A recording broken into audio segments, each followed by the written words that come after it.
हरे कृष्णा कृष्ण कृष्ण हरे हरे, हरे राम राम हरे हरे। सर्वप्रथम मैं अपने गुरुदेव श्री पूज्यपाद भक्तिवेदांत नारायण गोस्वामी महाराज जी के श्री चरणों में अनंत कोटि दंडवत प्रणाम। तत्पश्चात समस्त गुरुवर्ग के चरणों में कोटि कोटि दंडवत प्रणाम और आप सब भक्तों के चरणों में भी यथा योग दंडवत प्रणाम स्वीकार हो। हम लोग बहुत ही इम्पोर्टेंट चैप्टर कर रहे हैं,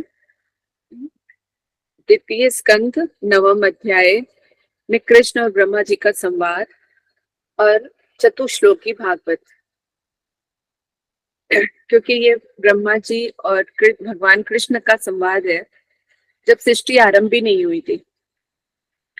अगर हम बहुत ध्यान से बहुत अच्छी तरह से हरि गुरु वैष्णव के अनुगत्य में इसको श्रवण करें तो हमारे सारे डाउट्स जो है ना बिल्कुल क्लियर हो जाते हैं। तो यहाँ पर हम लोग ने श्रवण किया था कि भगवान जब ब्रह्मा जी से प्रसन्न हो जाते हैं, जो भी हमने पिछला किया थोड़ा सा उसको रिवाइज करते हुए हम आगे बढ़ रहे हैं। तो ब्रह्मा जी की तपस्या से खुश होके जो है प्रसन्न होके भगवान जो अपने धाम का दर्शन कराते हैं और उनसे कहते हैं कि कोई भी तुम वरदान मांगो। तो यहाँ पर जो हमें शिक्षा ग्रहण करने वाली बात है वो यहाँ पर ये है कि भगवान ब्रह्मा जी को कह रहे हैं आप मुझसे कोई वरदान मांगिए, और सब लोग भगवान ब्रह्मा जी की तपस्या आदि करके ब्रह्मा जी से वरदान मांगते हैं। तो ब्रह्मा जी भी किससे ले रहे हैं? भगवान से कृपा प्राप्त कर रहे हैं। भगवान से कृपा प्राप्त करके वो हमें ही देते हैं। ब्रह्मा जी सृष्टि कर रहे हैं, है ना, तो हम लोग ब्रह्मा से ज्यादा जानते हैं। तो यहाँ पर ये बात जो है प्रमाणित हो जाती है कि जितने भी सारे देवी देवता हैं भगवान की कृपा प्राप्त करके ही वो हमें प्रदान करते हैं। इसलिए जो है शास्त्रों में सर्वोच्च भक्ति कृष्ण की बताई गई है कि भगवान की भक्ति करके जड़ समान है भगवान, उसमें जल डाल के सारे पूरे वृक्ष को हरा भरा किया जा सकता है। हम अपनी कामनाओं के कारण जो है संसारी कामनाओं के कारण हमें देवी देवताओं के प्रति हमारी जो है आसक्ति होती है, और वो भी अगर एक निष्ठता की भक्ति करें तो वो अपना कर्तव्य जानकर देवी देवता जो है भगवान से हमें मिला देते हैं, उनकी सेवा में नियुक्त कर देते हैं। लेकिन जब तक हम उस लायक नहीं होते तब तक वो हमें अपने पास ही रखते हैं। ये हम लोगों ने बहुत अच्छे से श्रवण किया, शास्त्र के प्रमाण के साथ हम लोगों ने जाना। इसीलिए यहाँ पर जो ब्रह्मा जी और कृष्ण का जो संवाद है वो बहुत इंपॉर्टेंट है हमारे लिए। तो जब यहाँ पर प्रसन्न चित्त होकर वो भगवान अपना धाम का दर्शन करा रहे, तो दूसरी शिक्षा यहाँ पर कि भगवान शाश्वत है, हमेशा सत्य रहने वाले हैं, उनका धाम भी सत्य है। अभी सृष्टि नहीं हुई है, ब्रह्मा जी ने अभी तपस्या की और उनसे ही संवाद चल रहा है, और भगवान ब्रह्मा जी का हाथ पकड़ के अपना जो धाम का दर्शन करा रहे हैं। इसका मतलब धाम भी सत्य है, वहां पर भी रहने वाले परिकर हैं। वहां पर ऐसे नहीं कि धाम बिल्कुल खाली है, वहां पे भगवान, भगवान के परिकर, वहां पे सारी सुख सुविधाएं सब कुछ है यहाँ पर। तो अपना पूरा दर्शन कराते हैं। उसके बाद आके फिर ब्रह्मा जी जब ये सारा सब कुछ देखते हैं तो उनसे 4 प्रश्न पूछे हैं। 4 कौन कौन से प्रश्न है, कौन बताएगा? हाथ खड़ा करो।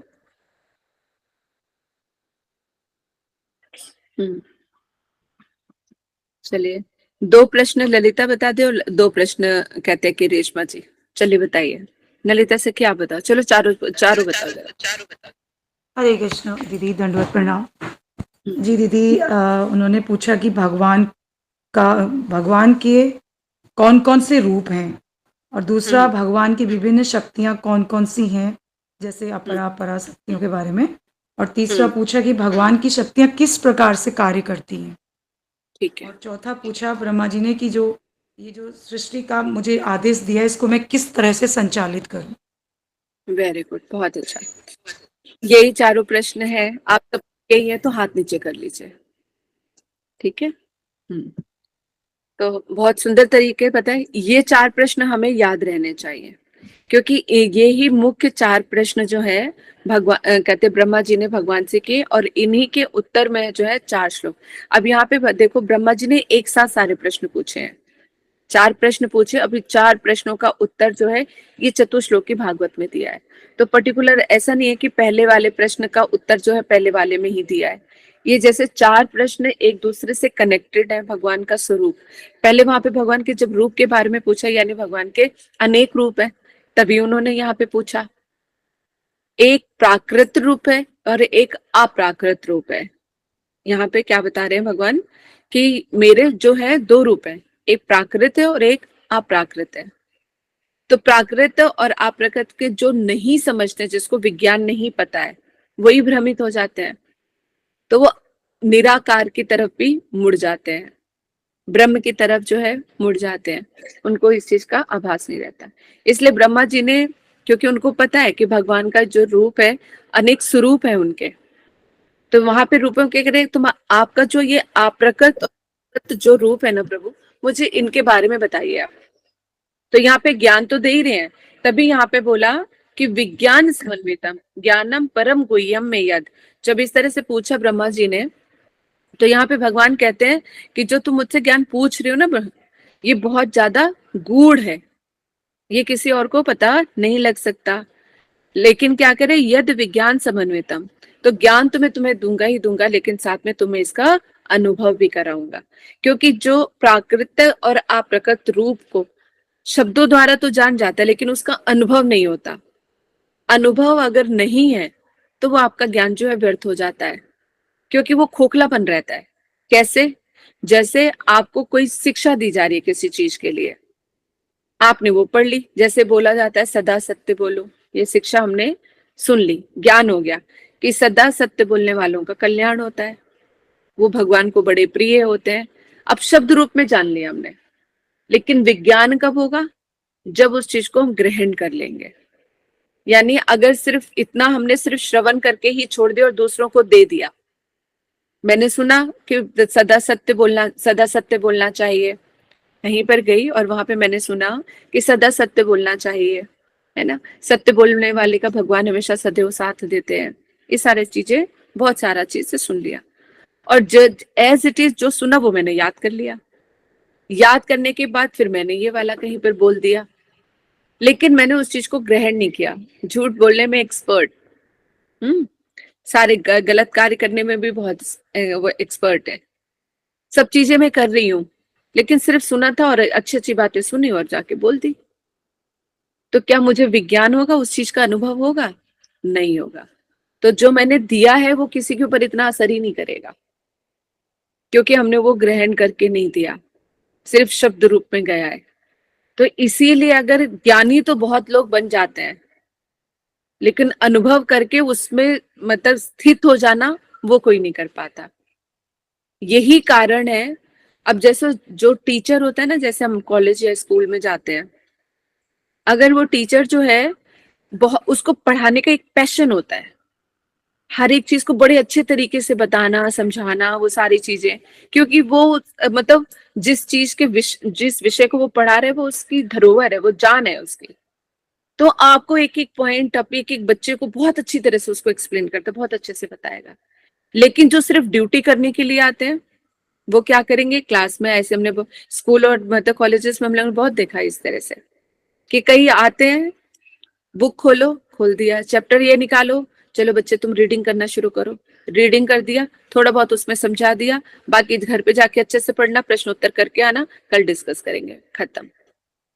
इस तरह से हुआ। तो ये क्या हुआ? ये सिर्फ एक ड्यूटी को पूरा करना है कि भाई टीचर है, क्लास हो रही है तो क्लास में मुझे ऐसे ऐसे करना है, सो उसको किया और खत्म। और एक टीचर होता है जो अपनी जान लगा देता है उन सब चीजों के साथ। क्यों? क्योंकि वो उसका पैशन, वो उसकी जान है। वो अपने अपनी सब चीजों को, जो अपने सब्जेक्ट का मास्टर है, वो गलत इंफॉर्मेशन कहीं नहीं दे सकता, क्योंकि वो उसके हृदय में बसी हुई है। इसी तरह से जो श्रीमद् भगवत गीता क्या है, श्रीमद् भागवत क्या है, वेद पुराण क्या है, ये स्पिरिचुअलिटी है क्या, भगवान कौन है, भगवान का तत्व क्या है, जगत क्या है, जो सब चीजें हैं ना, जो भगवान से प्रेम करते हैं, ये वेद उन्हीं पे ही अपना असर दिखाते हैं। सिर्फ ज्ञान इकट्ठा करें, जिसकी स्मरण शक्ति है वो कुछ भी याद कर सकता है और अच्छे से बोल भी सकता है। तो अप्राकृत वस्तु को प्राकृत में मिला के जब वो हमारे सामने प्रस्तुत करते हैं तो बाहरी वाही तो प्राप्त हो जाती है, लेकिन अंदर से कुछ भी ग्रहण नहीं कर पाते। समझ आई बात? इसलिए कहा गया हर कहीं पर जाके उसमें नहीं, मतलब ऊपर की चकाचौंध में या मिलेडियस उस चीज में नहीं फंसना चाहिए। करने कराने वाले का आचरण, उसका भक्ति, सब चीजें मैटर करती हैं। ये उसकी दिनचर्या क्या है, किस समय में कैसे बिताता है ज्यादा समय, वो सब चीजें बहुत मैटर करती हैं। मेन है अनुभव और प्रेम की बात।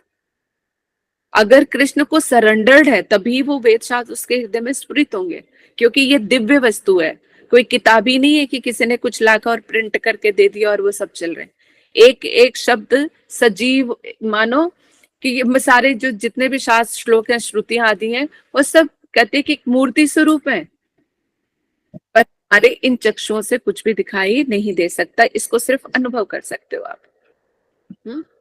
सत्य सत्य क्या होता है? जो सत्य बोलता है उसको उसका अनुभव है कि ये जो सत्य वस्तु है सिर्फ शब्द रूप नहीं है, इसमें बहुत बड़ी ताकत है। जब भगवान के प्रति आप सरेंडर हो जाते हो, जब उनसे अथाह प्रेम करते हो, तो आप किसी मतलब इतना कॉन्फिडेंस लेवल आपका बढ़ जाता है कि कुछ भी आप चैलेंज कर देते हो। तभी तो जो भक्त होते हैं कई बार भगवान से भिड़ जाते हैं कि करना ही कराना है आपको, और उनको पूरा विश्वास होता है कि वो होगा, और फिर भगवान को करना पड़ता है, क्योंकि भगवान तो भक्त के अधीन है। तो वो प्रेम की बदौलत उस शब्द में इतनी ताकत आ जाती है। जो उन शब्दों को नहीं समझते तो किसी और को भी वो सब चीजें समझ। इसीलिए ब्रह्मा जी यहाँ पे जो है भगवान ने बोला कि जो मैं कौन हूं, मेरा रूप क्या है, मेरी शक्तियां क्या है, ये जो तुम सब जानना चाह रहे हो, तो ये कोई साधारण नहीं है जो मैं सिर्फ तुम्हें 2 शब्दों में बताऊं और तुम्हें पता लग जाए, तुम्हें ज्ञान हो गया और सब चीज को समझ पाओ। तात्पर्य क्या, इससे एक शिक्षा और क्या यहाँ पे ग्रहण कर रहे हो कि यहाँ पर ब्रह्मा जी भी इस चीज को समझ नहीं पा रहे हैं, है ना। ब्रह्मा जी भी यहाँ पे समझने, भगवान से कृपा प्राप्त करके उन सब चीजों का अनुभव करना चाह रहे हैं। तो क्या हम बिना सोचे समझे और शरणागत हुए बगैर समझ जाएंगे सारी चीजें? अर्जुन को भी शरणागत के बाद प्राप्त हुआ, ब्रह्मा जी भी शरणागत हुए, तब उनको भगवान ज्ञान दे रहे हैं, बड़े प्रसन्न है, उनसे खुश है। तो भगवत कृपा के बगैर जो है अनुभव नहीं आता। शास्त्र को हम पढ़ लेंगे, श्लोक को भी हम रट लेंगे, सब चीजें कर लेंगे, अपने तामसिक जो 3 गुण है उनके अनुसार जो है खुद अपनी बुद्धि से समझने का प्रयास करेंगे ना। अप्राकृत वस्तु जो है प्राकृतिक इंद्रियों के अगोचर नहीं है।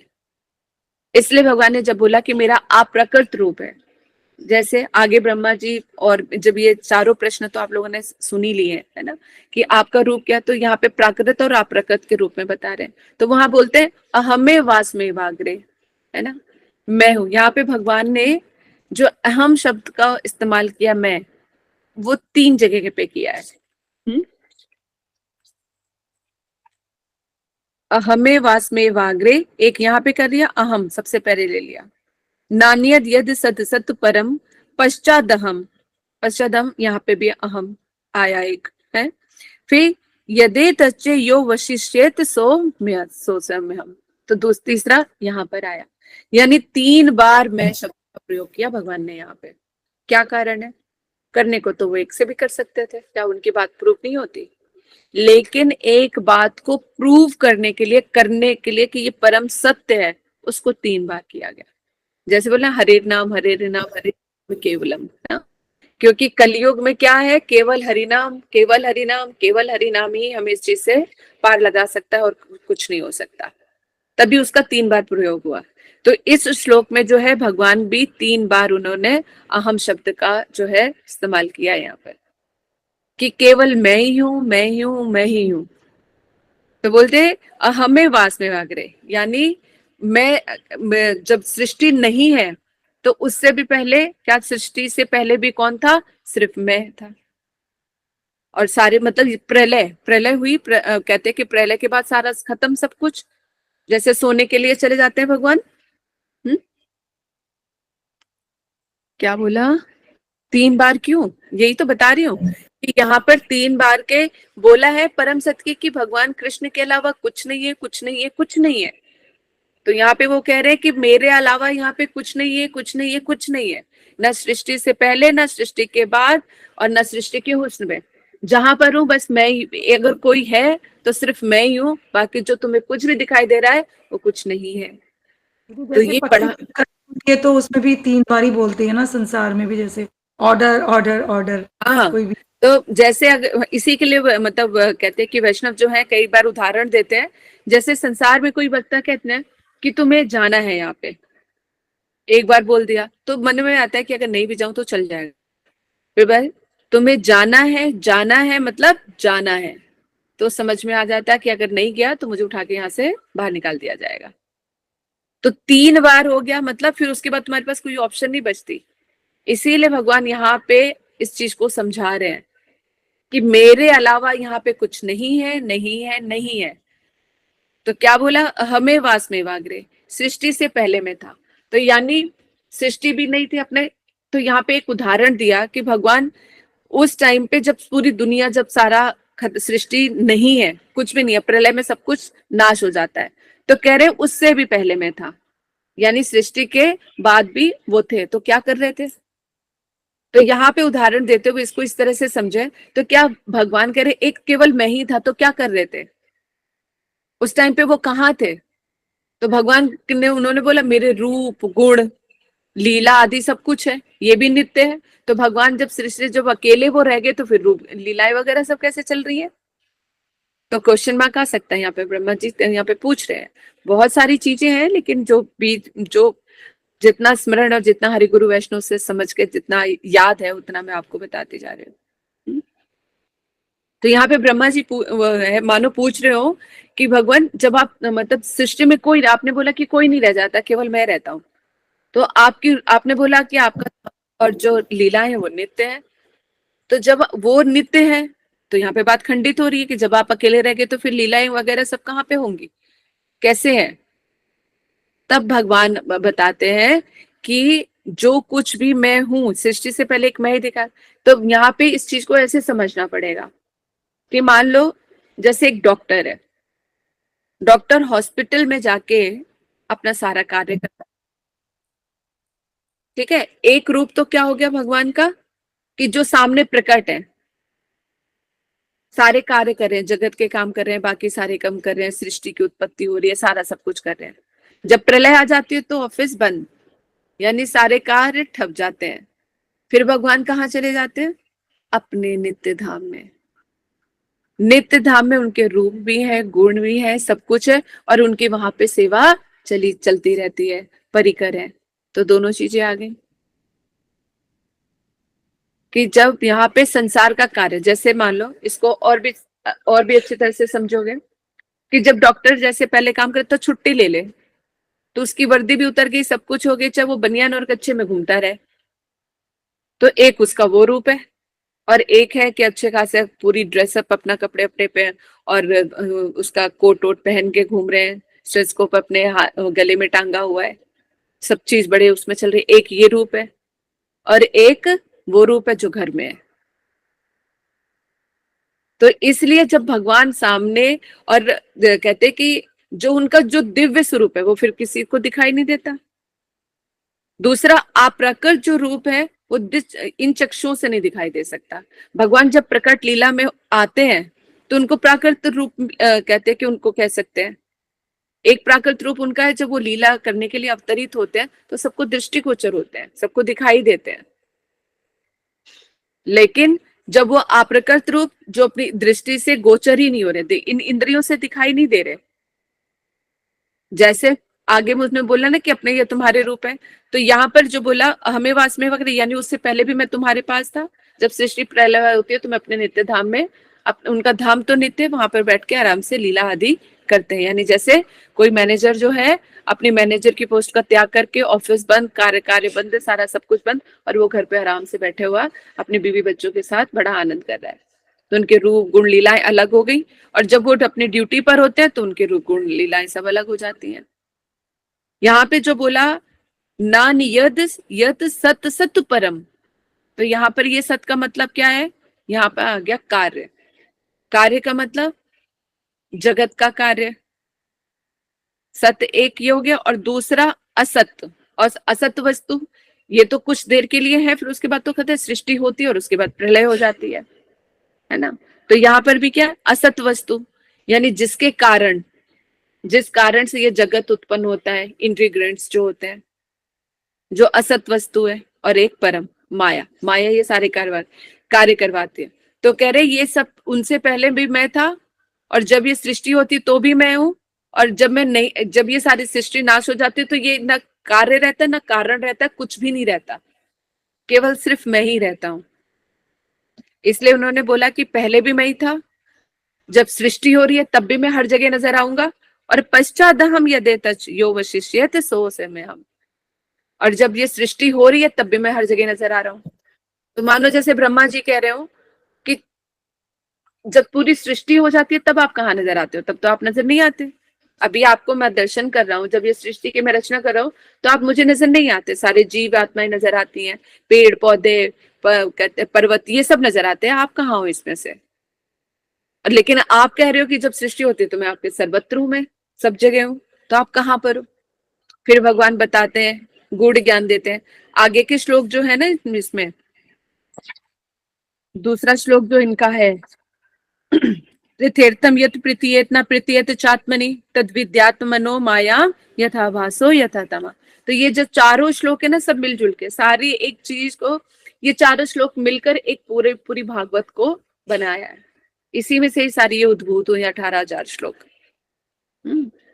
इसलिए भगवान यहाँ पे बता रहे कि जो कुछ भी कहीं पर भी मैं नजर आ रहा हूं तो कौन नजर आ रहा है, सिर्फ एक मैं ही नजर आ रहा हूं।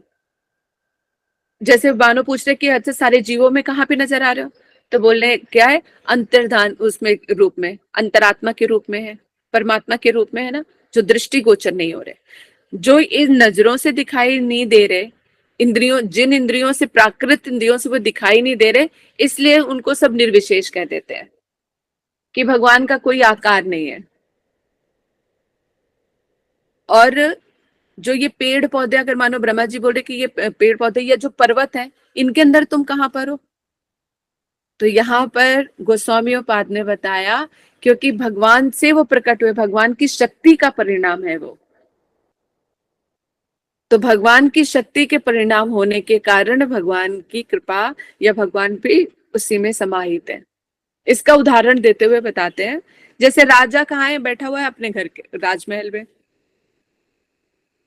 और जितना भी राजमहल में जो भी कार्य कर रहे हैं, और यानी जो भी कार्य कर रहे हैं तो किसके निर्देशन पे कार्य हो रहे हैं, राजा के। यानी हर एक कार्य में राजा की सहमति निहित है, राजा की शक्ति कार्य कर रही है सारी।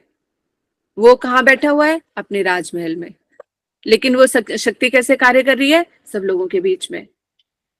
तो अगर जैसे एक कर्मचारी भी जो है वो किसी साधारण गांव के घर में गया और वो कोई आज्ञा का पालन कर रहा है, तो उसको क्या माना जाएगा कि ये राजा की आज्ञा का पालन करे, राजा की शक्ति है। तो उस व्यक्ति की उतनी ही मान्यता मानी जाएगी जितना कि राजा की, क्योंकि राजा के बात को वो आगे तक पहुंचा रहा है। तो वो जो व्यक्ति है, जो कर्मचारी है, तो उसके पीछे कौन सी शक्ति कार्य कर रही है, राजा की। इसी तरह से जहां पर जितने भी कहते हैं सारे जीव और ये जंतु, पेड़ पौधे वगैरह जिनके अंदर, तो भगवान की शक्ति, ये शक्ति परिणाम स्वरूप है, इसलिए भगवान कहते हैं मैं सर्वत्र मैं ही हूं। इसलिए जो फिर, क्योंकि वेद शास्त्रों की आधी अधूरी बातें हम लोग श्रवण करने में आती हैं, तभी जब वो बोलते हैं कि भगवान तो सर्वत्र है, तो गलत नहीं है कि सर्वत्र है, लेकिन कैसे है, क्या है, ये नहीं जानते हम। फिर जो समझ में आता है उसी के हिसाब से चल पड़ते हैं। तो भगवान तो सर्वत्र है, हर एक जीव के अंदर है, तो उन्होंने बोला है, लेकिन पता होना चाहिए कि कैसे है, ताकि जब वो साक्षात कहीं पे रूप हो तो उनको पहचान सके भाई, क्यों उनको, कैसे हमें उनको पकड़ना है, कैसे उनके शरणागत होना है। नहीं तो भ्रमित रहेंगे, और भ्रमित हो रहे भी हैं हम, सब जगह भटक ही रहे हैं ना, कहीं पर ठहराव नहीं मिल रहा। और जिनकी एक कहते कि एक निष्ठा, जिनके वो मजबूत है, जिनका विश्वास मजबूत है शास्त्रों पे, जिनको पूर्ण विश्वास है, वो अपना आसानी से अपना जीवन को जीते हैं। उनको कहीं पर किसी चीज का भ्रम नहीं रहता, इधर नहीं भटकना उधर नहीं भटकना, कुछ नहीं भटकना पड़ता। अगर इतना सारा श्रवण करके भी तब भी हमारी मति अगर एकाग्र ना हो, तो फिर ये तो वही हो गया, सामने थाली तो परोसी हुई है, खाने की सारी सुविधा दी हुई है, लेकिन खाना फिर भी नहीं है।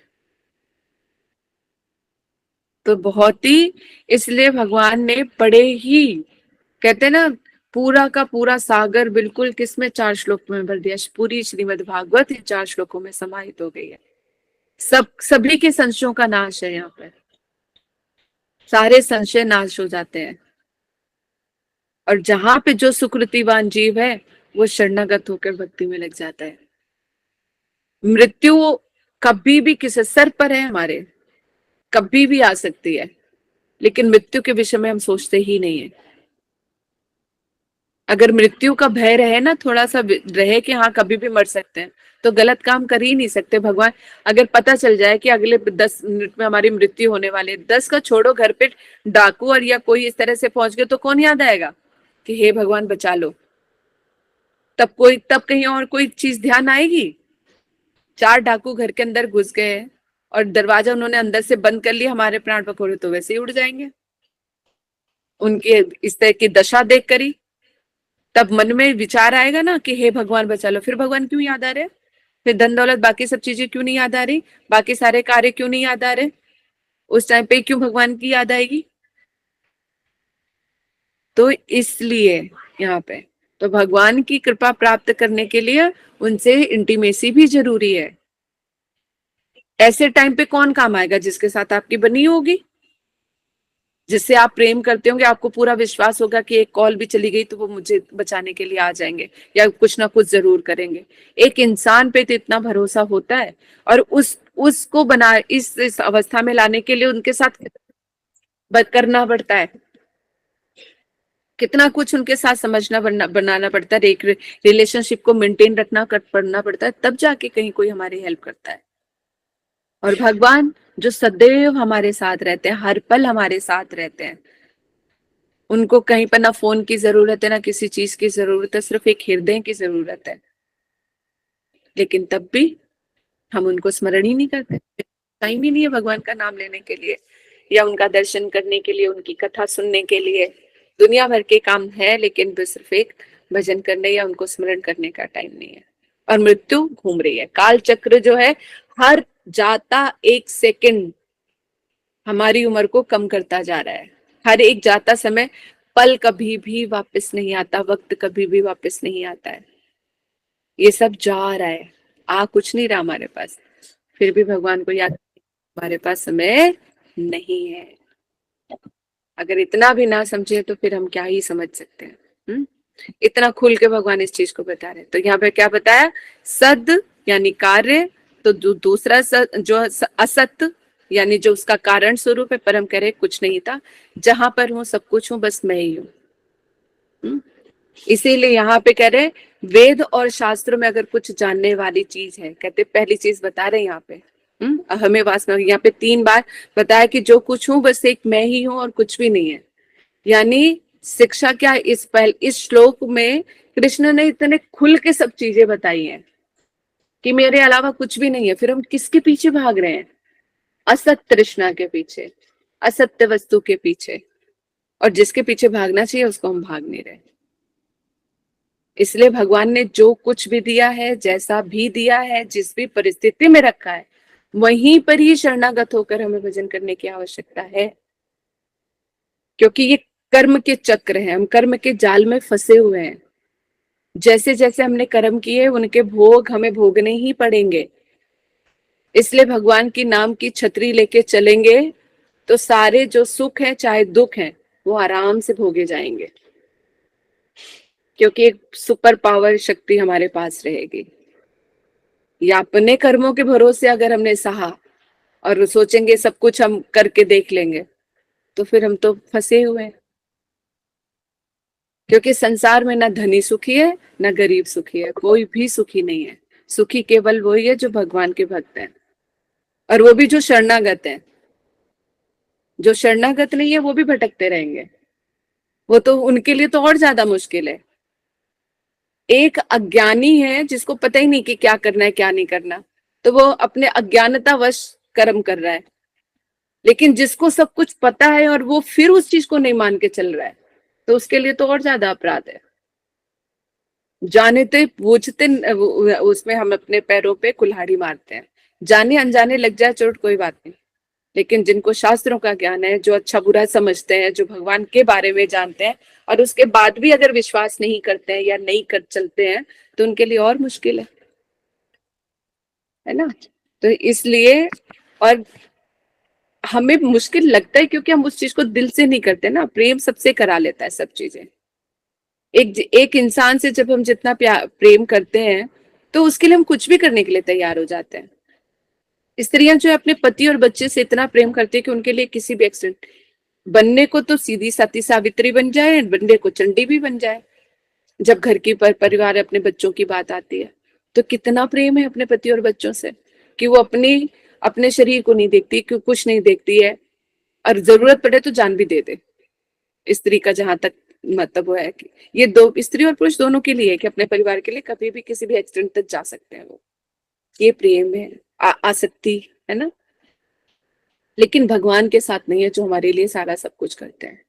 इसीलिए भगवान कहते हैं आत्मसत व्यवहार कर लो। अरे जितना लोग अपने घर परिवार से कर रहे हो, सिर्फ उतना ही प्रेम कर लो, ज्यादा ना करो तो सिर्फ उतना ही कर लो, फिर अपने आप ही। अब वो तभी तो भगवान कहते हैं मुझे भगवान बना के मंदिर में नहीं बनाया, मुझे आत्मसत व्यवहार कर लो। जैसे तुम सबके साथ व्यवहार करते हो उतना ही कर लो।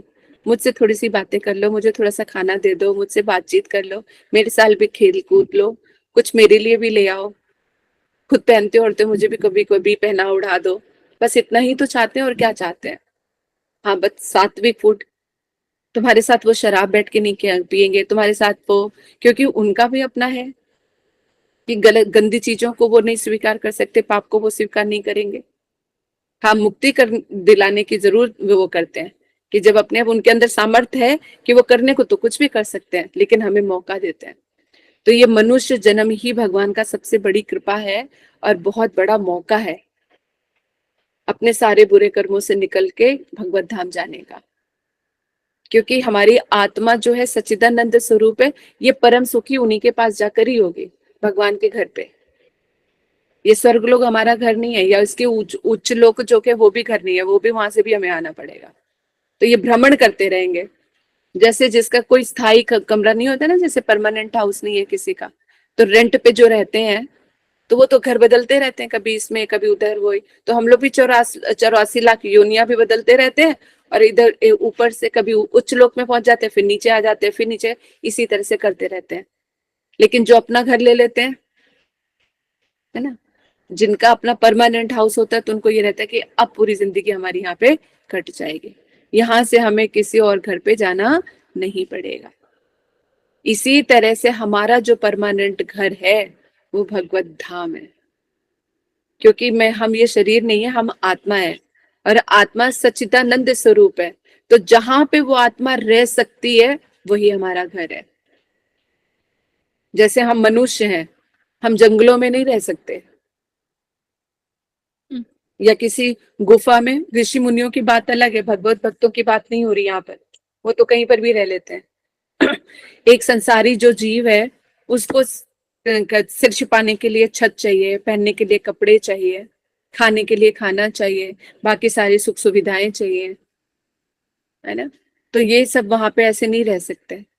इसी तरह से हमारी जो आत्मा है, वो भगवत धाम ही हमारा अंतिम, हमारा परमानेंट हाउस कहाँ है, वो भगवत धाम है। और भगवत धाम के अलावा जहां पर भी रह लो, जितना भी रेंट में ले लो, वो सुख के पल नहीं आएंगे। कभी रेंट की चिंता, कभी फूट गया, कभी कुछ फूट गया, उन सब चीजों की टेंशन रहती है। जो रेंट में रहते हैं उनको पता है क्या प्रॉब्लम है। तो इसी तरह से अब हमें यहाँ पर इस चीज को समझना पड़ेगा। तो परमानेंट हाउस के लिए उस मालिक से कुछ तो आदान प्रदान करना पड़ेगा। और फिर वहां पे इतने सुंदर सुंदर रिश्ते, भगवत धाम इतना सुंदर, जो यहाँ की क्या सुंदरता है, जो वहां की सुंदरता है। विश्वास नहीं है ना, हम विश्वास नहीं करते हैं, इसलिए वहां की जाने की चाहत भी नहीं होती। अभी यही मैं आपको बताऊं कि मैं गोवा गई, गोवा के बारे में मैंने ऐसा ऐसा सुना है, वहां पे ये चीज है, सब बड़े एक्साइटेड हो जाओगे, और एक ट्रिप बनाया तो सब साथ भी चल पड़ेंगे हम। लेकिन भगवत धाम के बारे में बताते बताते भी इतना हो जाता है, लेकिन उस पर विश्वास नहीं हो पाता। तो इसलिए हमें सब, कभी उसी का नाम तो श्रद्धा है। भगवान कहते हैं जिसके अंदर श्रद्धा नहीं है उसको मैं क्या ही ऊपर उसको लेके जाऊंगा। इसलिए विश्वास बहुत जरूरी है, शरणागत बहुत जरूरी है। इसीलिए कहते हैं मैं, मेरा जो प्राकृत स्वरूप है वो इंद्रियों की प्राकृत इंद्रियां, उसका जो अप्रकृत मेरा जो रूप है, दिव्य स्वरूप जो है, वो इन जड़ नेत्रों से नहीं दिखाई देता। तो निर्विशेष व्यक्ति कह देते हैं कि भगवान का कोई आकार नहीं है, निराकार है। तो जो विज्ञान यानी जिसको अनुभव नहीं है वही ये सब चीजें कहते हैं। तो भगवान कहते चलो ठीक है, आसक्ति में यह जड़ जो बद्ध जीव है वो कर्म योग के द्वारा, ज्ञान योग के द्वारा, भक्ति योग के द्वारा कुछ तो आगे चले, अपने आप फिर संभल जाएगा। कुछ तो चलना सीखे तो चढ़ना भी, पर्वत पे चढ़ना भी सीख जाएगा। इसलिए भगवान ने भगवत गीता में कर्म योग, ज्ञान योग और भक्ति योग के बारे में बताया। तो ये आरंभिक अवस्था है। जो संसार में जीव बिल्कुल पड़े हुए हैं और बिल्कुल आसक्ति में डूबे हुए हैं, उन्हें कर्म योग की शिक्षा देते हैं। सीधा वो भक्ति योग में तो जा भी नहीं पाएंगे, क्योंकि वो कर्म के अधीन है। उनको कर्म ही सब बड़े लगते हैं कि ठीक है ना, जो जैसा क्या। और उसमें भी कोई कर्म करने वालों में भी जो कोई श्रेष्ठ होगा वो ही सोचेगा, वो अच्छे कर्म और बुरे कर्म। जिन्हों आसक्ति में भरे होते हैं उनको तो सिर्फ ये मतलब होता है कि स्वार्थी होते हैं वो, कि अपने अपना सब कुछ हो जाए, दूसरा चाहे कुछ भी जाए। लेकिन एक जो मनुष्य होता है जिसके अंदर थोड़ी सी सद्भावना होती है, वो दूसरों का भी सोचता है। अगर इतनी भूख लगी है, एक रोटी मिल जाएगी तो आधी दूसरे को दे देगा, आधी खा लेगा। लेकिन हम लोगों की कलयुगी प्रवृत्ति कैसी है, अगर भूख लगी और एक रोटी मिल रही तो हम ही खा ले, बस दूसरों के बारे में हम विचार नहीं करते। ये किसी पर्टिकुलर एक की बात नहीं, ये सब सब है, ये कलयुगी सारे जीव हैं हम। ऐसे में भगवत कृपा हमें प्राप्त हुई है, ये बहुत बड़ा सौभाग्य है। तो मनुष्य जन्म इसीलिए दुर्लभ कहा गया। इसलिए ब्रह्मा जी यहाँ पे कह रहे हैं कि वेदों में अगर जानने वाली कोई वस्तु है, सार स्वरूप हूं तो मैं हूं। वेदों में अगर किसी ने मुझे ढूंढ लिया तो उसको सब कुछ मिल गया, उसको कुछ भी और करने की आवश्यकता नहीं है। दूसरी श्लोक की क्या विशेषता बताई कि श्री भगवान और ब्रह्मा दोनों व्यक्तियों को नकारा नहीं जा सकता, यानी सेव्य और सेवक हैं, भगवान और भक्त हैं। यहाँ पे ब्रह्मा जी भक्त हैं और भगवान भगवान है ना। इसलिए कभी भी भगवान भगवान ही रहेंगे, चाहे किसी की कितनी भी उपाधि बड़ी क्यों ना बन जाए। भगवान और भक्त जो है, जीव आत्मा यानी भगवान और जीव जो है, कभी एक नहीं हो सकते। जो बोला कि अहम ब्रह्मास्मि, वहां पे जहां पे वेदों में ये शब्द मिला है तो वहां पे क्या बताया गया, दो मैं हम यहाँ पर हम देख रहे हैं।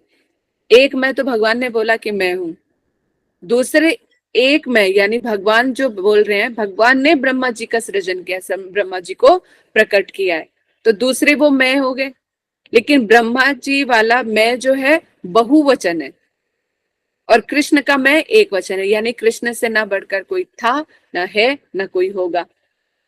और जब ब्रह्मा जी जब बोल रहे हैं मैं, यानी मैं भगवान का सेवक हूं, अहम ब्रह्मास्मि, ब्रह्म ब्रह्म का सेवक मैं हुआ, तो मैं सेवक हूं। तो ये वाला जो ब्रह्मा जी जो बोल रहे हैं मैं, वो बहुवचन है। उन्होंने फिर सारे जीवों को प्रकट किया है। तो वो मैं में क्या आ गया, सेव्य और सेवक, दो के अलावा कोई है, भक्त और भगवान के अलावा कुछ नहीं है। इस चीज को समझना पड़ेगा। देखो ये थोड़े तत्व सिद्धांत हैं, इनको अच्छी तरह से नहीं भी समझ में आ रहा ना तो भी आपका कुछ नहीं घट रहा। ये चीजें आपकी आत्मा इस चीज को एक्सेप्ट कर रही है, जब इसकी जरूरत पड़ेगी ना तब ये सामने आएगी, क्योंकि ये दिव्य वस्तु है जो आप लोग श्रवण कर रहे हो। तत्व सिद्धांत से अंदर आपकी इतनी नींव पक्की हो जाएगी, तभी तो बिल्डिंग खड़ी हो पाती है। तो ऐसे भगवान, जब ब्रज भक्ति की बात आती तो फिर अलग हो जाती। कहाँ इनकी अब दिव्यता अनुभव कर पा रहे हैं ना, कि भगवान के अलावा कहीं कुछ कुछ है ही नहीं। फिर किसके पीछे हम भाग रहे हैं, किसके पीछे सब पूरी अपनी जिंदगी को बर्बाद कर रखा है हमने। तो इन सब चीजों को समझते हुए जब हम जीवन को जीने लगते हैं तो ये जीवन माधुर्य में भी लगता है, अच्छा भी लगता है, और सारे सुख दुख भी आराम से झेल जाते हो। तो इसलिए क्या बताया, इस श्लोक में बता रहे हैं कि ब्रह्मा और जो है इनके व्यक्ति, भगवान का भी अपना एक रूप है, स्वरूप है, उनकी लीलाएं हैं। और इधर ब्रह्मा जी भक्त, उनका भी अपना एक रूप है, गुण है, लीलाएं हैं, उनके भी अपने कार्य श्रेणी है। तो दो चीजें यहाँ पर प्रकाशित होते हैं। ब्रह्मा जी ने भगवान के जिस रूप का दर्शन किया है वह ब्रह्मा जी की उत्पत्ति से पहले ही विद्यमान है। यानी जो भगवान ब्रह्मा जी के देखने से पहले भी थे, हैं और हमेशा रहेंगे।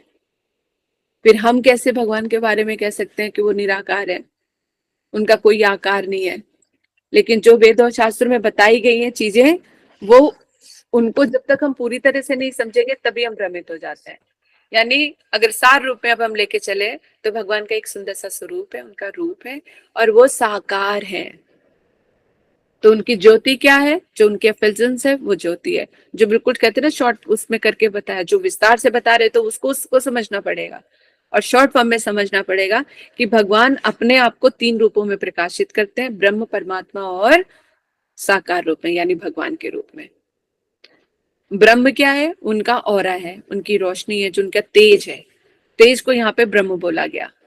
भगवान ने परमात्मा के रूप में, यानी अपने एक अंश स्वरूप से सारे जीवों के हृदय में स्थित है, वो परमात्मा के रूप में जाने गए। उनसे भी जब भक्त आगे बढ़ जाते हैं, भक्ति योग का सहारा लेते हैं, तो वो जो साक्षात भगवान है आपके सामने प्रकट हो जाते हैं। और लीला के अनुसार, भक्तों के अनुसार उन्होंने अपने रूपों का, अपने रूप और स्वरूप बदलते रहते हैं। कभी वो नरसिंह, कभी वो राम, कभी कोई 24 अवतारों का जो वर्णन बताया गया है वही है। लेकिन ये सारे रूप कहाँ से निकलते हैं, उद्गम कौन है, कृष्ण है।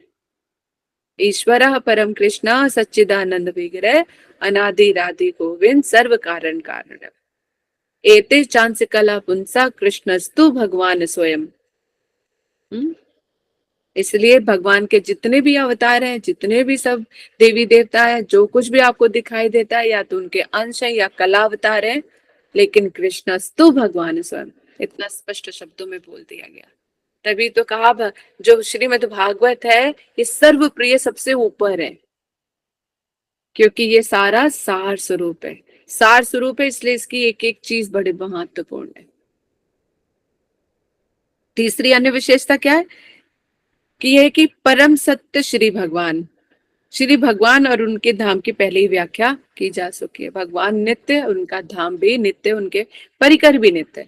क्योंकि भगवान ने भगवत गीता में कहा, क्या कहा कि जो मेरे धाम में चला जाता है वो दोबारा इस धरा धाम में नहीं आता है। कहने का तात्पर्य क्या है, कब आएगा वो दोबारा, भगवान के साथ आएगा या उनकी किसी इच्छा को पूर्ण करने के लिए आएगा।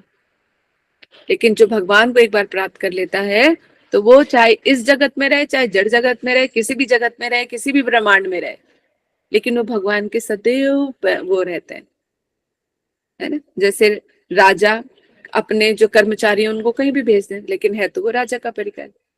इसी तरह से एक भक्त जो भगवान के धाम चला जाता है, उनके साथ जैसे एक संबंध युक्त करके, यहाँ पे विज्ञान का जो मतलब होता है वहां पे संबंध भी है, क्योंकि भगवान से अपने संबंध को जान लेते कि भगवान है कौन मेरे। जब वो उस संबंध को जान लेता है तो उस संबंध को फिर वो जीता है, फिर वो कहीं भी चला जाए वो संबंध कभी टूटता नहीं है। और उस संबंध के सहारे वो जहां पर भी होता है पूरी 100% उस सेवा में नियुक्त रहता है। कहते जो भगवान सृष्टि, पालन और संहार के कारण स्वरूप हैं, जो माया के प्रभाव से सदैव मुक्त रहते हैं और जो उनके नियंता है, वे किस प्रकार प्रत्येक मनुष्य के हृदय में स्थित रहते हैं, इसी का विदुर भी प्रश्न करते हैं। एक ही चीज को समझाने के लिए अलग अलग भी बहुत सारे प्रश्न किए गए हैं कि भगवान ही है। कभी कभी वो खुद ही ब्रह्मा विष्णु महेश, भगवान ब्रह्मा जी को प्रकट किया ना सृष्टि की रचना के लिए, तो भगवान ही कभी ब्रह्मा, कभी विष्णु, कभी महेश, सबको तीनों को प्रकट करके ये पूरी जो सृष्टि का दारोमदार है कौन है, सूत्रधार कौन है, कृष्ण ही है। सामने कौन आगे, ब्रह्मा जी। क्लियर, अच्छी तरह से समझ में आ रहा है। तत्व सिद्धांत सुनते सुनते सो तो नहीं गए। नहीं नहीं, हम जागे हुए हैं, सुन रहे हैं। बोलती बंद हो गई हमारी, इसलिए हम शांत हैं। नहीं चलिए ठीक है। नहीं इसी इसी तरह का जो प्रश्न है, कह रहे हैं कि यहाँ पे स्वामी प्रभुपाद जी बता रहे हैं कि भगवान जो है हमारे हृदय में रहते हैं, और श्रीमद् भागवतम में तीसरे तीसरे स्कंद के 7वें अध्याय के 37वां श्लोक, उसमें श्रीधर गोस्वामी ने इन टिप्पणियों की व्याख्या करते हुए कहा है, सृष्टि और प्रलय के समय शेष शाही श्री भगवान की सेवा कौन करता है इत्यादि। जो अभी मैंने बोला ना कि जब प्रलय आदि हो जाती है तो अपने काम से छुटकारा तो मिल जाता है, तो भगवान कहाँ अपने नित्य धाम में होते हैं। ये नहीं कि जब भगवान यहाँ पे कह रहे हैं कि मैं अकेले था, तो इसका मतलब मैं चुपचाप अकेले पड़ा हुआ हूँ, कोई भी नहीं है मेरे पास, ना सेवा करने के लिए ना कुछ करने के लिए। तो ऐसा नहीं है। भगवान अपना ऑफिस का ताला बंद बंद करके कहाँ चले जाते हैं? अपने धाम, अपने नित्य परिकरों के साथ रहते हैं, वहां पे हंसते हैं, खेलते हैं, वहां पे अनेक अनेक प्रकार की लीलाएं चलती हैं। तो इसका यह अर्थ क्या हुआ कि दिव्य भगवान अपने नाम, यश, गुण, सामग्री से शाश्वत रूप से विद्यमान है। यानी भगवान और भगवान का धाम नित्य है। वो सदैव अपने नाम के साथ, यश के साथ, गुण और सामग्री, उनकी जो सुख सुविधाएं हैं, उनके जो परिकर हैं, वो सदैव शाश्वत रूप से विद्यमान रहते हैं। इसलिए कहा गया कि जहां मृत्यु के बाद जो भगवान को एक बार प्राप्त कर लेता है या जो उनके धाम चला जाता है, वो कभी भी वापस नहीं आता। क्लियर?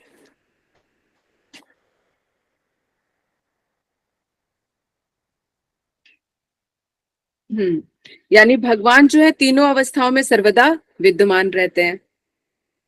यहाँ पे ध्रुव चरित्र के प्रसंग में भी कहा गया है। क्या बोला है?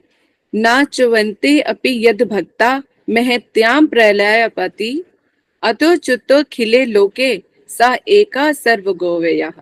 अर्थात श्री भगवान की तो बात, और यहाँ तक कि भगवान के भक्तों का भी भौतिक जगत के पूर्ण प्रलय में विनाश नहीं होता। यानी भगवान की तो कह रहे बात छोड़ दो, ये ध्रुव चरित्र के प्रसंग में बताया गया है। कौन से में? स्कंद पुराण में, श्रीमद् भागवत या कहीं और नहीं, स्कंद पुराण में। जो 18 पुराण है उनमें से एक स्कंद पुराण है, उसके स्कंद पुराण के काशी खंड में ये श्लोक दिया हुआ है, जहां पे बता रहे हैं कि भगवान की तो बात ही छोड़ दो, यद भक्ता महत्याम प्रहलाद, अर्थात यहाँ के भक्तों के, जो भगवान के जो भक्त है, उनका भी पूर्ण जगत में प्रलय के समय जो है विनाश नहीं होता। जब भक्त का ही विनाश नहीं होता तो फिर भगवत धाम की बात क्या? श्री भगवान भौतिक परिवर्तन के तीनों अवस्थाओं में सर्वदा विद्यमान रहते हैं। इसलिए जब वो सृष्टि नहीं भी होती तो भी वो अपने धाम में रहते हैं, अपने परिकर आदि के साथ रहते हैं। सृष्टि होती है तो सब वो चराचर में सबके सब समाये रहते हैं, और जब प्रलय हो जाती है तब भी वो विद्यमान रहते हैं। यानी थे, हैं और हमेशा रहेंगे। तो भगवान ने अपने क्लियर कट इन शब्दों में पूरी अच्छी तरह से बताते हैं। बहुत ही वैसे तो इस चीज को बहुत ही ज्यादा अच्छे से क्लियर किया हुआ है, लेकिन इसको हम कर लेते हैं। निर्विशेषवादी कौन? जो भगवान के किसी आकार को नहीं मानते, तो कर्म रहित होने का आरोप लगाते हैं कि जो निराकार है वो कर्म कहाँ करता है? जिसका कोई आकार नहीं है, विकार नहीं है, कुछ है ही नहीं, तो क्या कार्य करेगा? जो निर्विशेषवादी कहते हैं कि भगवान जो है कोई कार्य नहीं करते, वो कार्य विहीन है। तो यहाँ पर इसका क्या मतलब हुआ कि भगवान कोई कार्य नहीं करते? फिर उनके जो कहते हैं उनके रूप और गुण लीलाएं हैं, अगर वो कोई कार्य नहीं करते तो रूप गुण कहां से आ गया? इसका उदाहरण देते हुए हमारे गोसाई बाबा कहते हैं कि जैसे एक गांव में फला कोई व्यक्ति था, अगर फला बोल दिया तो पता नहीं कि उसका नाम हम कुछ नहीं पता कि है या नहीं है, कुछ नहीं, कुछ पता नहीं। तो इस तरह से अगर बोल दिया, एक गांव में कोई राम नाम का कहते कि कोई व्यक्ति रहता था। अब राम से नाम जब आया तो उसके रूप गुण वगैरह सब कुछ आ गया। रहता था बस ये शब्द लिखा हुआ है, तो जो चीज नहीं दिखा रही वो भी परम सत्य है। क्या? कि जब वो रहता होगा तो सांस भी लेता होगा, खाना भी खाता होगा, नाश्ता भी खाता भी होगा, बोलता भी होगा। लेकिन अगर इस बात को पकड़ के बैठ जाए कि नहीं वो तो वहां पे रहता था, तो बाकी क्या चीजें जो हम डिस्कस कर रहे हैं कि वो खाता भी होगा, पीता भी होगा, जो वो कर रहे हैं, तो वो सब चीजें नहीं करता होगा क्या? यानी जो चीजें नहीं लिखी है पर वो करता है। इसी तरह से भगवान ने कहा कि जब ये सृष्टि नहीं थी तब भी मैं था, यानी वो थे तो उनके साथ ये सब चीजें, भगवान कहीं पे रह रहे हैं, खा रहे हैं, पी रहे हैं, उनकी सेवा चल रही है, उनके रूप कुंडलाएं सब चीजें हैं। लेकिन उसके लिए निर्विशेष जो है वो क्या बोल देते हैं कि भगवान जो है निष्क्रिय है। इसलिए वेद और शास्त्रों को पढ़ना और समझना इतना आसान नहीं है, हृदय देना पड़ता है, तब भगवान की कृपा से ये सब चीजें हमारे हृदय में प्रकाशित होती हैं। नहीं तो सिर्फ वहम ही पलते हैं, बाकी और कुछ नहीं हो पाता।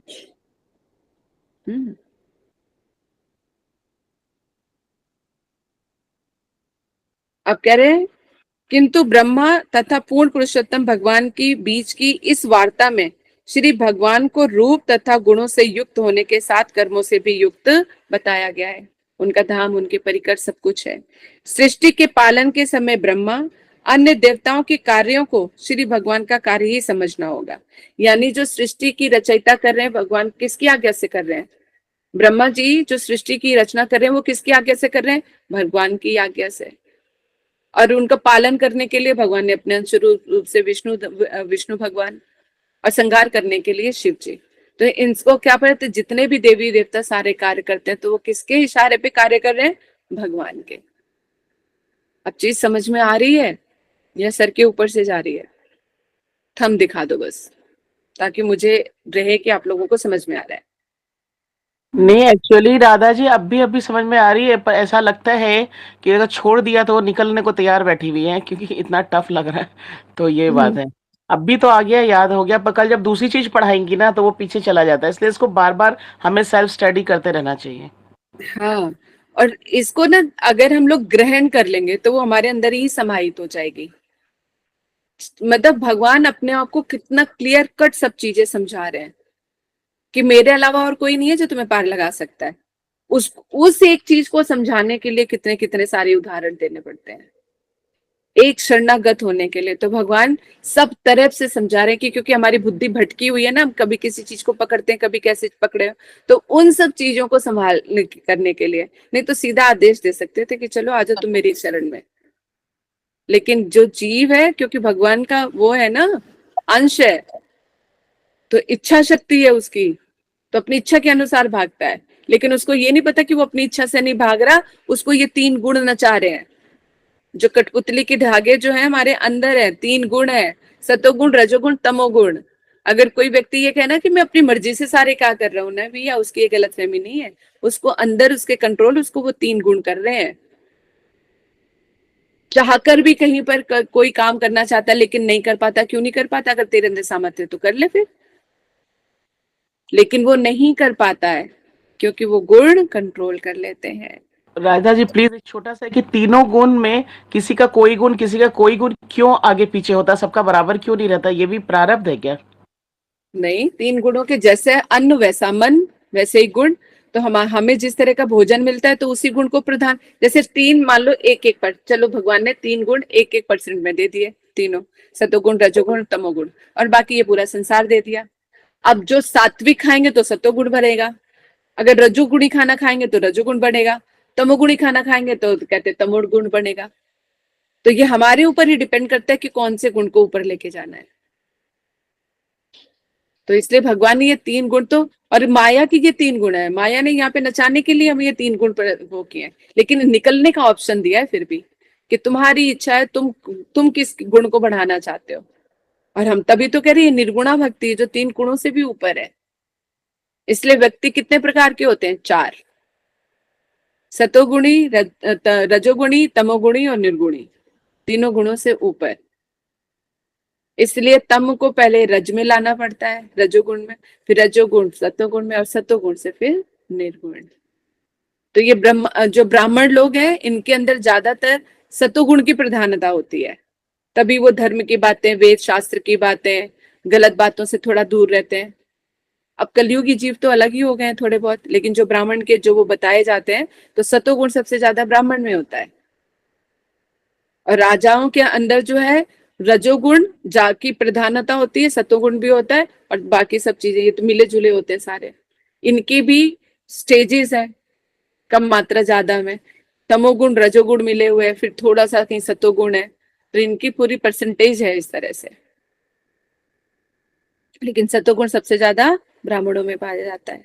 इसलिए ब्राह्मण के जो गुण अगर किसी शूद्र में भी नजर आते हैं तो वो ब्राह्मण कहलाता है, क्योंकि गुणों के आधार पर है। इसलिए कर्म से मतलब जन्म से कौन क्या है इससे चीज मैटर नहीं करता, कलयुग में खासकर। जरूरी नहीं कि ब्राह्मण के घर में जो जन्म लिया है वो पूरा सतयुगी कोई भगवत भक्ति ही आएगा, नहीं। हिरण्यकश्यप के यहाँ कौन आ गया? प्रहलाद महाराज जी, है ना। असुर के यहाँ पे भी देव कहते हैं कि भगवान जो है आते हैं, कृपा करते हैं। थोड़ा सा रह गया। कहते हैं इसलिए बताया सृष्टि का पालन के समय ब्रह्मा और अन्य देवताओं के कार्यों को भी भगवान ही कार्य का समझना पड़ेगा। यानी जो ये देवी देवता सारे कार्य करते हैं तो किसके इशारे पे सारे कार्य करें? भगवान पे। यानी हम जब देवी देवताओं का आसरा लेते हैं तो जैसे मैंने हमेशा इस चीज को बताया कि ओनर कोई और है, लेकिन मैनेजर को ही हम लोग क्या समझ लेते हैं कि यही भगवान है। और जब उनके फिर दिन वार आते तो हम उनके शरणागत हो जाते हैं और भगवान को भूल जाते हैं।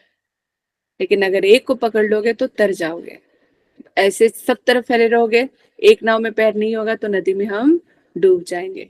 इन चक्रों से कोई और बाहर नहीं निकाल सकता। जैसे उदाहरण राजा वाला दादाजी दिया था। अब तक तो सबको समझ में आ जाना चाहिए। वैसे मैं कह रही हूँ अब तक तो सबको समझ में आ जाना चाहिए कि कृष्ण के अलावा कुछ है ही नहीं। तो अब मेरे हिसाब से तो सबको समझ में आ जाना चाहिए।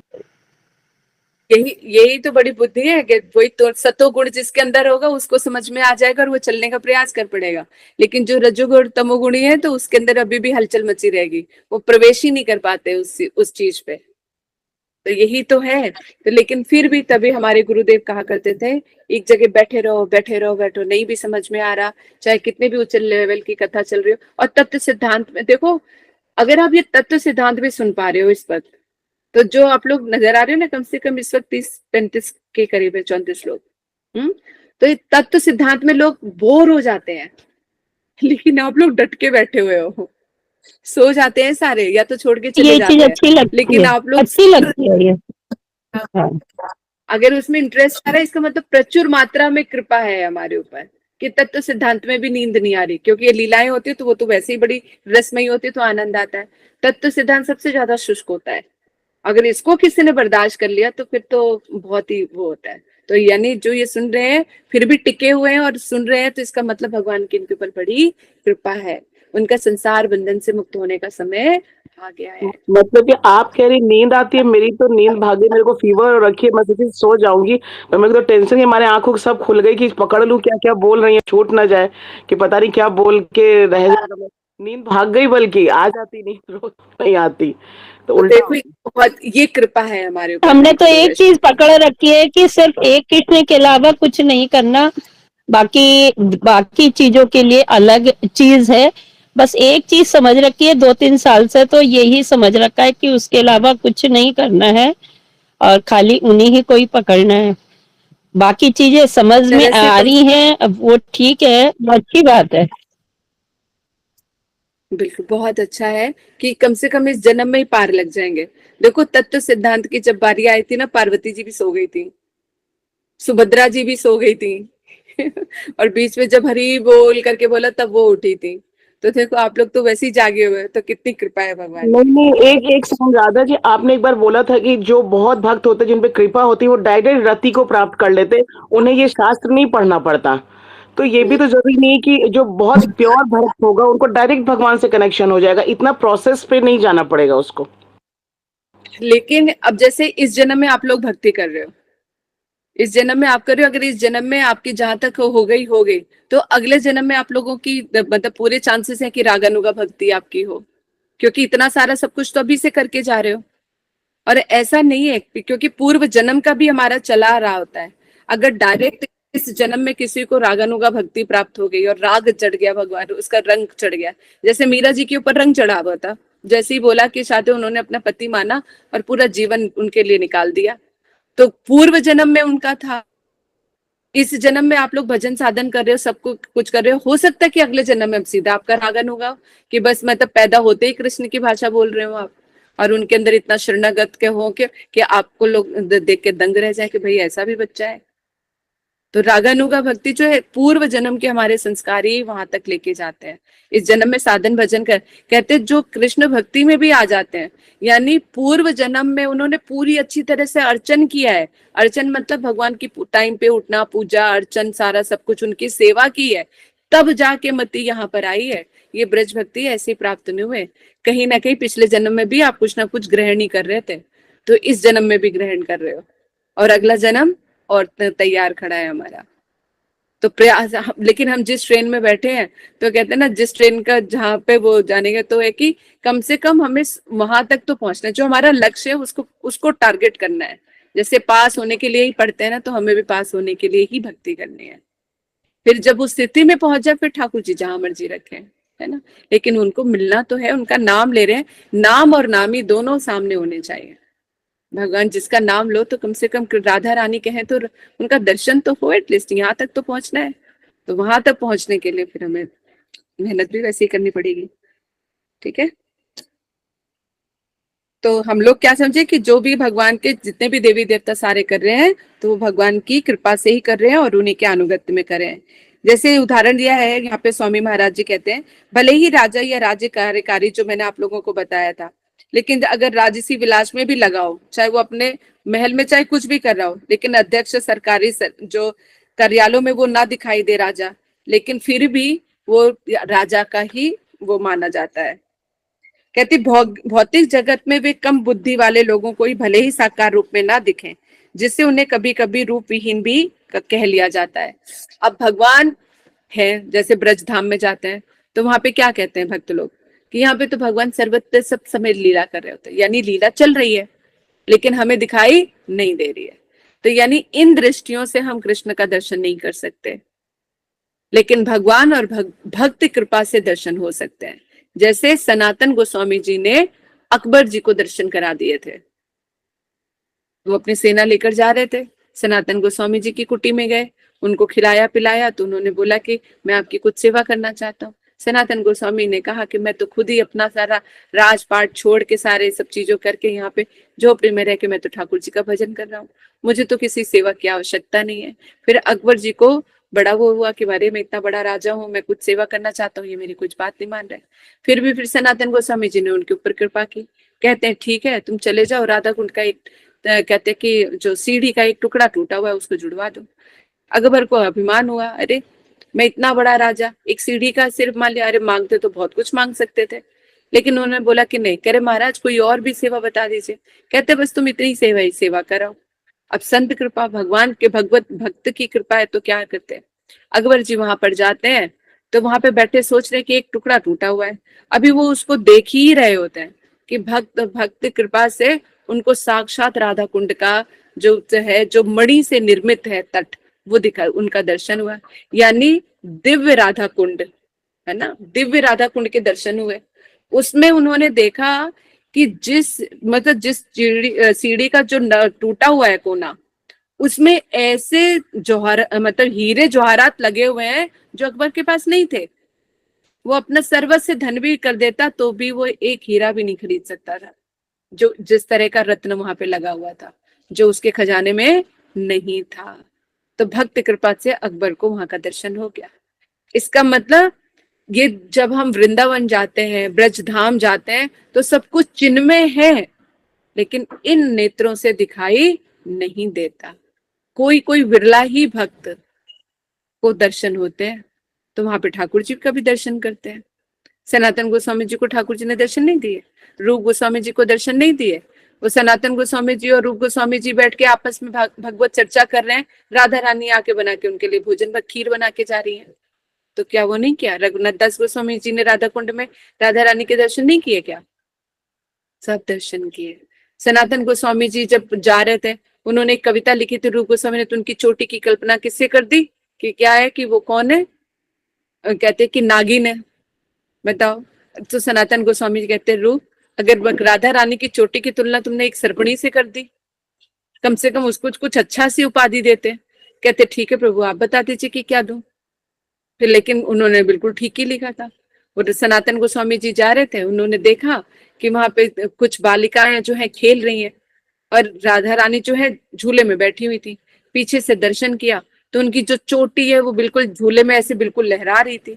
उनको लगा कि कोई सर्पणी है।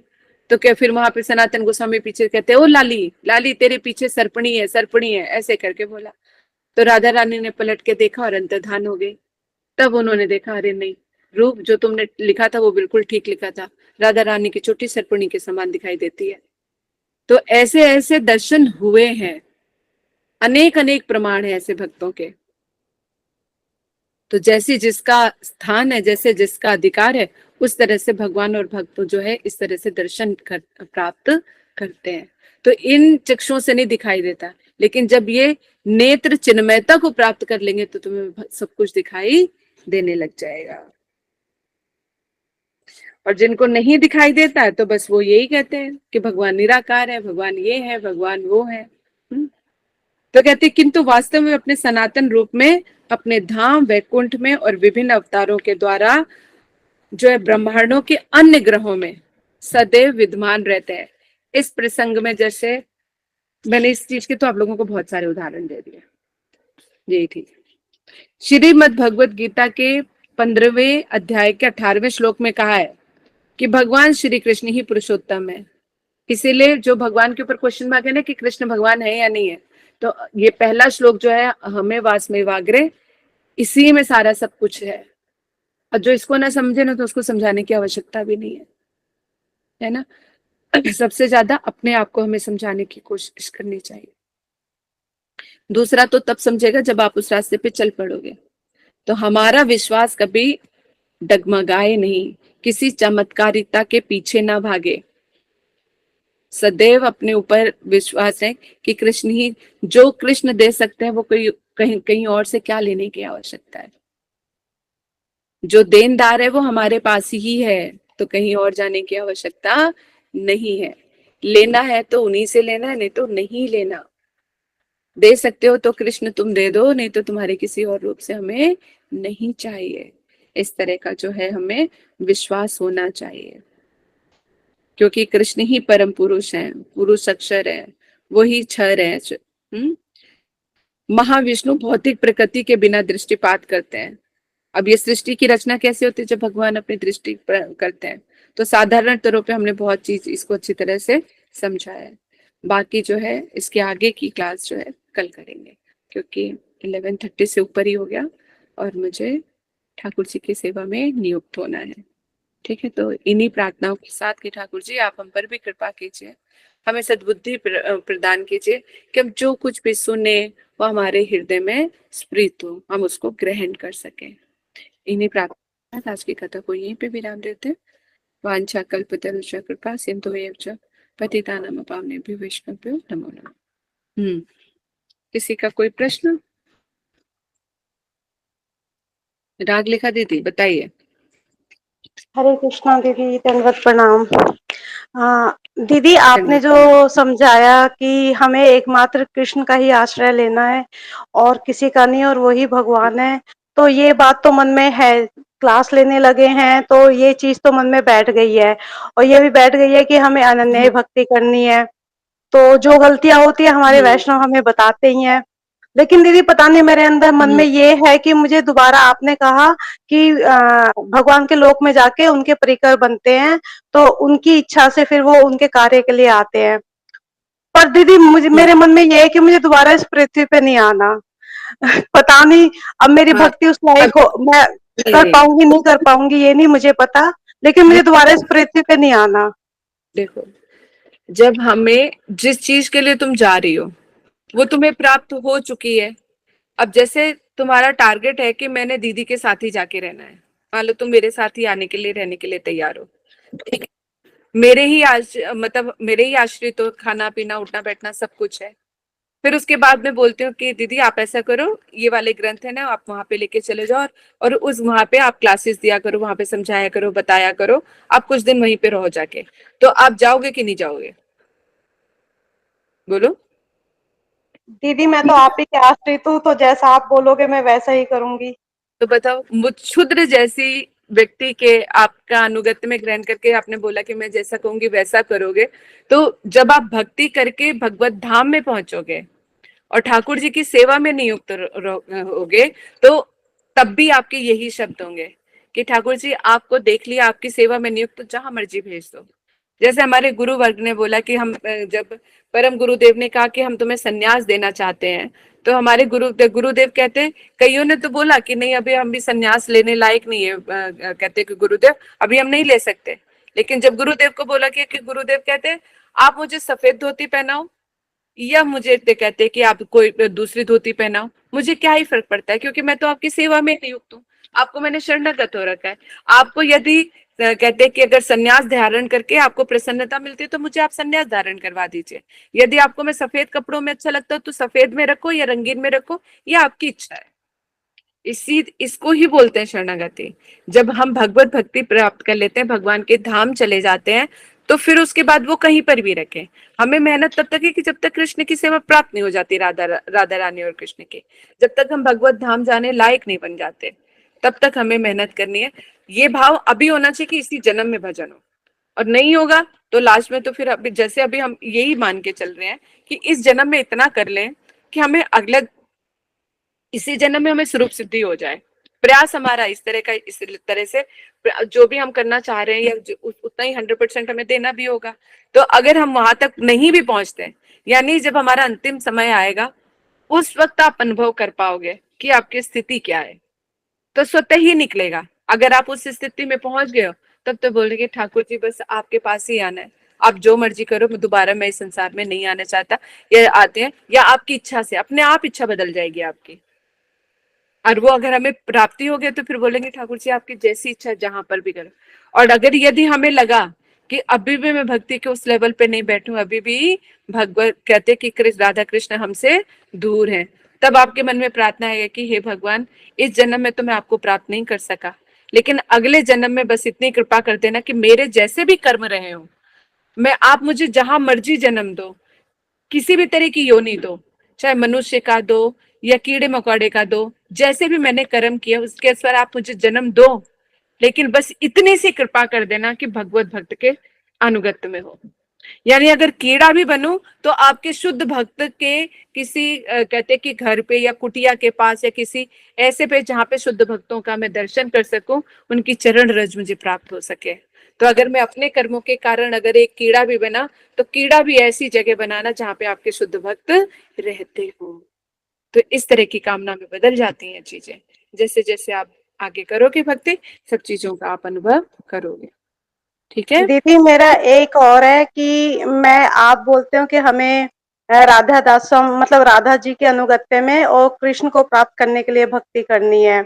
लेकिन दीदी मेरा जो भाव है ना, मैं जब गुरुदेव को देखती हूँ या गुरुदेव की कोई पिक वीडियो देखती हूँ, तो उनसे मेरा अटैचमेंट बहुत ज्यादा है, जैसे मैं बहुत भावुक हो जाती हूँ।